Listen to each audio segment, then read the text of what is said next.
అయిన యెహోవాకు నేను మొరపెట్టగా ఆయన నా శత్రువుల చేతిలో నుండి నన్ను రక్షించును.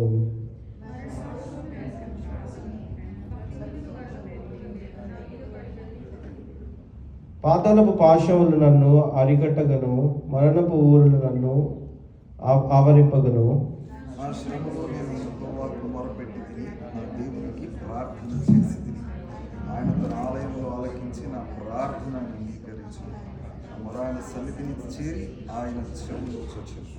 అప్పుడు భూమి కంపించి అదిరెను, పర్వతముల పునాదులు వణికెను. ఆయన కోపింపగా అవి కంపించెను. ఆయన నాసికారంధ్రముల నుండి పొగ పుట్టెను, ఆయన నోటి నుండి అగ్ని వచ్చి దహించింది. నిప్పు కణములు రాజబెట్టెను, మేఘములను వంచి ఆయన వచ్చెను. ఆయన పాదముల క్రింద గాఢాంధకారము కమ్మి ఉండెను. కెరూబు మీద ఎక్కి ఆయన ఎగిరి వచ్చెను, గాలి రెక్కల మీద ప్రత్యక్షమాయెను. గుడారము వలె అంధకారము తన చుట్టూ వ్యాపింపజేసెను. జలాంధకారమును ఆకాశ మేఘములను తనకు మాటుగా చేసుకొనెను. ఆయన సన్నిధి కాంతిలో నుండి మేఘములను వడగండ్లను మంచుచున్న నిప్పులను దాటిపోయాను.